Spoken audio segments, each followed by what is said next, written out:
Friends, তোমরা welcome back to my channel another blog. আমি একটা পেপার নিয়েছি আর আমার আরেকটা ওইটারই পেজ, এটা আমার কাছে রয়েছে। তো আমি ওটা করে নেব অ্যান্ড দেন আমি স্টার্ট করছি। এই যে এটা ফার্স্টে এই পেজটা তোমাদের কি করতে হবে,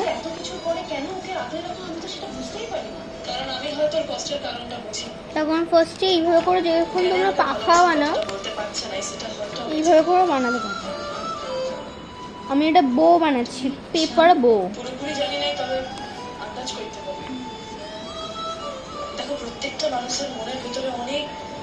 বানাতে থাকো বানানোর পরে আমি দেখবো তোমরা সবাই আমাকে কমেন্টে বলো তোমার কেমন লাগছে।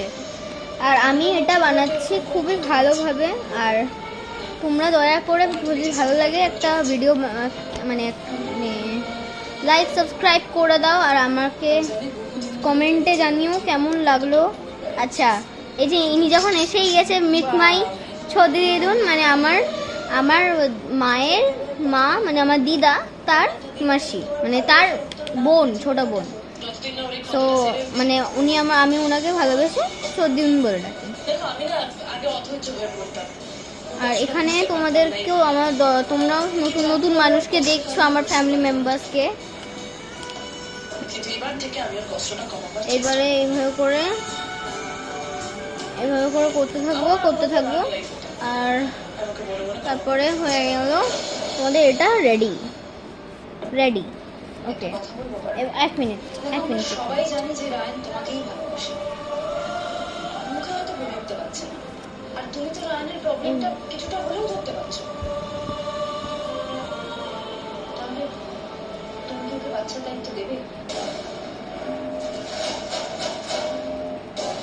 এইবারে কি করবে, এই যে মিডলটা আছে, মিডলটা ফার্স্ট এখানটা দিয়ে এইভাবে করে নাও।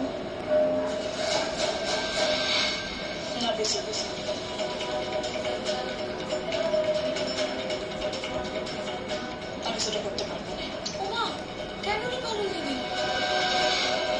এই তো তুই বললি তুই ওকে ক্ষমা করে দিয়েছিস, তাহলে বাচ্চার দায়িত্ব দিতে ওকে পারছে কেন মা? দেখো রায়ন হয়তো একটা বিষয় নিয়ে কষ্ট পাচ্ছে,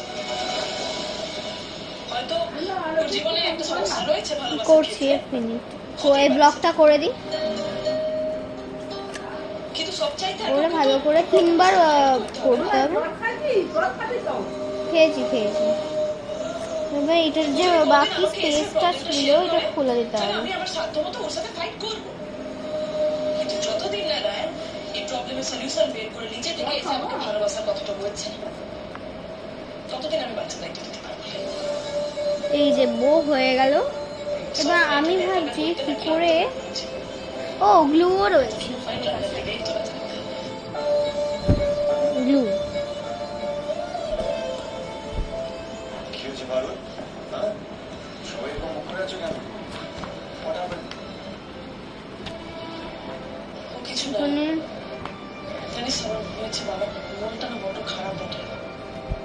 আমি এটা খুলছি এখন।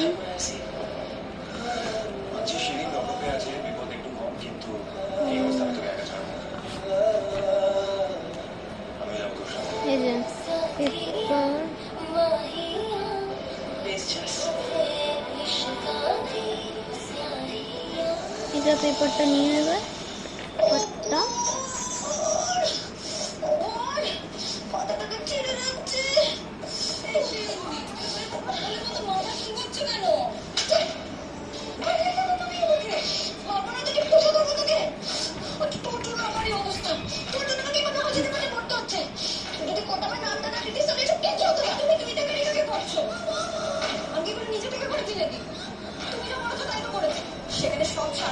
আমার কাছে স্কেল নেই। এটা একটা পুরোনো ফোন, এটা আমি ইউজ করছি, খুবই পুরোনো, এটা চলে না। তোমরা যদি তোমাদের কাছে স্কেল থাকে স্কেলটা দিয়ে কাট করবে।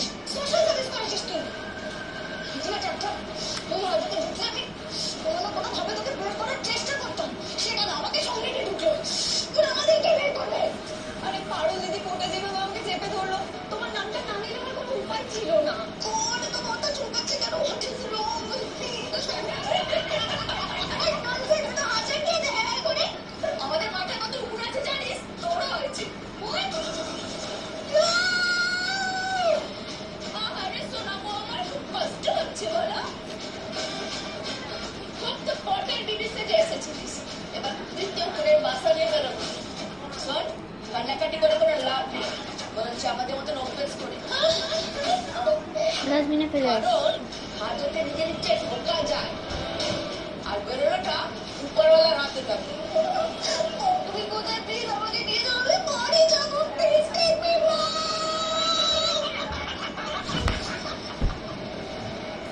এই বোটার সাথে এটা লাগিয়ে দিতে হবে।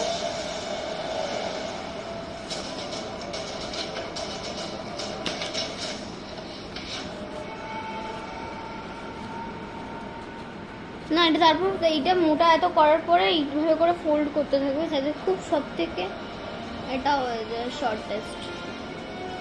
কষ্ট হচ্ছে হবে না, আপনার রোগ তো আমি নেই, আমারই রোগ তো শরীরে বলছে। কত ভালো স্টুডেন্ট ছিল, স্পোর্টসে ভালো ছিল, সে যখন এইটুকু বয়সে টগাবে থাকে। এর আগেও একবার ভাগ্যতে গেছে ওর মায়ের সাথে, কিন্তু এবারে একা। তবে ওই জানবি ও এবার যা করেছে সেটা ওর নিজের ইচ্ছে মতো করে। এর পেছনে সঞ্জীবী হাত আছে। দাঁড়াও দাঁড়াও, ব্লকটা বানিয়ে নিই, তারপর আসছি। সঙ্গীত চালাচ্ছে। এগুলো করে করে নিতে হবে। দোষ হচ্ছে আমারই মেয়েটা। ওর ফিউচার ক্যারিয়ার এই জায়গাটা আমরা এখানে ব্লুটা লাগিয়ে আমরা বলে না, সৎ সঙ্গে সর্বনাশ, অসৎ সঙ্গে সর্বনাশ। আরে সৎ সঙ্গে যে কি হয় সেদিন সেটাই বুঝলো না। শিরিন যদি রায়ানের বদলে আমার উপর রাগ দেখাতো, তাহলে আমি শিরিনকে এই শাস্তি দিতাম না। সেক্ষেত্রে আমি ওকে তোমার কাছে নিয়ে আসলাম, তুমি ওর সাথে কথা বলতে। অন্তত নিজের মেয়েকে এইভাবে গারদের পিছনে দেখার কষ্টটা আমি তোমাকে পেতে দিতাম না। কিন্তু সেদিন যা করেছে পারুল রায়ান সঠিক শাস্তি দিয়েছে। যে নিজের দিদির বোনের গায়ে এমন কাদা চড়তে পারে, নিজের দিদির সংসারটা তছনছ করে দিতে পারে, তার জন্য ওই জায়গাটা ঠিক আছে।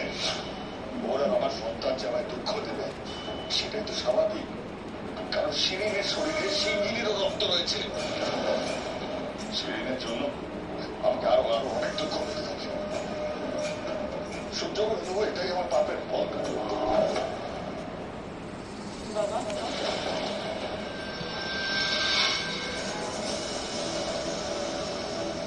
পারুল, আয় আয়, এসো এসো না, এসো।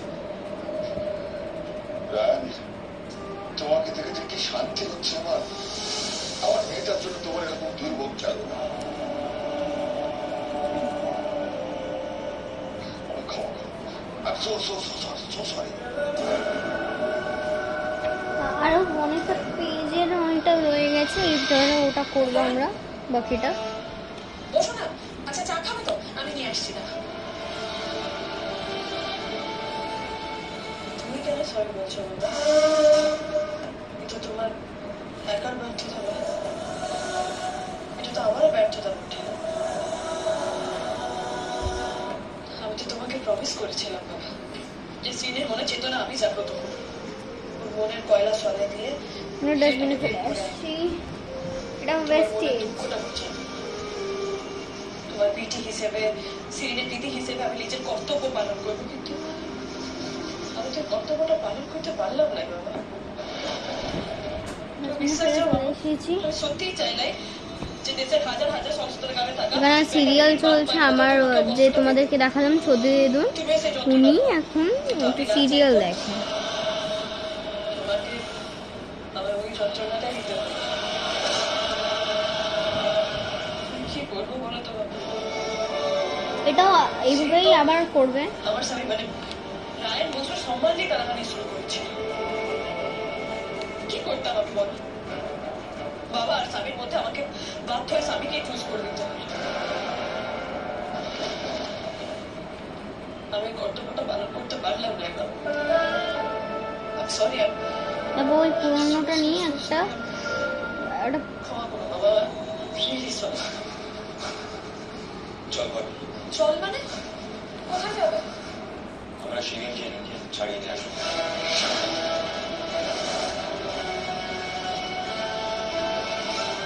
কি ঠিকই শুনেছিস, চলাই। রায় তুই ভুলে আমি কিচ্ছু ভুলিনি পারুল।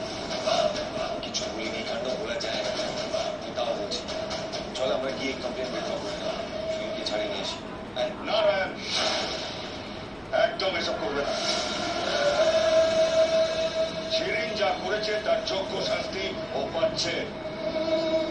আমি জানি তুমি শিক্ষিত ছেলে, তাই আমার কথা ভেবে, পারুলের কথা ভেবে তুমি এগুলো করছো, কিন্তু আমি তোমায় বলছি বাবা, কোনো দরকার নেই, তুমি এসব করো না।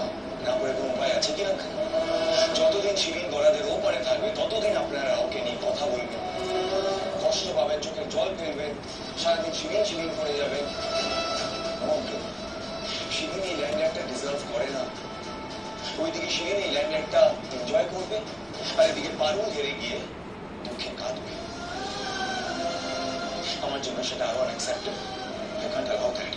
আমি সারা জীবন চেয়েছি পারুল যদি কাউকে প্রমিস করে থাকে, কোনো কথা দিয়ে থাকে, তবে সেই কথা যেন ও রাখতে পারে। আপনাকে দেওয়া কথা রাখতে পারবে না, তাও বা আমার জন্য, আমি মানতে পারবো না। হ্যাঁ, আমি মানছি এই ডিসিশন, আমি ইমোশনাল হয়ে নিচ্ছি, বাট এই ইমোশনটা না, it's not for Shirin, it's for husband.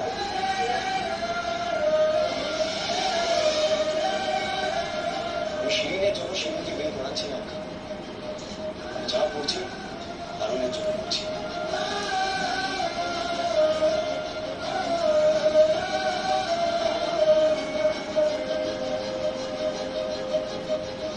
হ্যাঁ বাবা, রায় ঠিক কথাই বলছে। আমারও মনে হয় না যে ও লকআপে থাকলে সূত্র সিনজিনি রায় ওর সাথে লকআপে দেখা করে ওকে আরো 4টে কেউ মন্ত্রণা দেবে, ওকে উস্কাই দেবে আমাদের বিরুদ্ধে। ওর মনটাকে এমন ভাবে রিসাইড দেবে না যে ও আমাদের কথা আরো বেশি করে খেতে চাচ্ছে। দেখো বাবা, ওরা এমনিতেই মনে করে যে আমি আর মা বলে এসে চলে গেছে তোমার এই প্রপার্টির উপর থাওয়া বসাইছি। তুমি হয়তো আমাকে বেশি করে প্রায়োরিটি দিচ্ছ, আর এখন হাজতে ঢোকার পর এই ভুল ধারণাগুলো তোমার মাথায় এটা আমি ডিআইওয়াই করলাম, কেমন লাগলো কমেন্টে জানিও। লকআপে ওর মা বাই। বেশি করে মাথা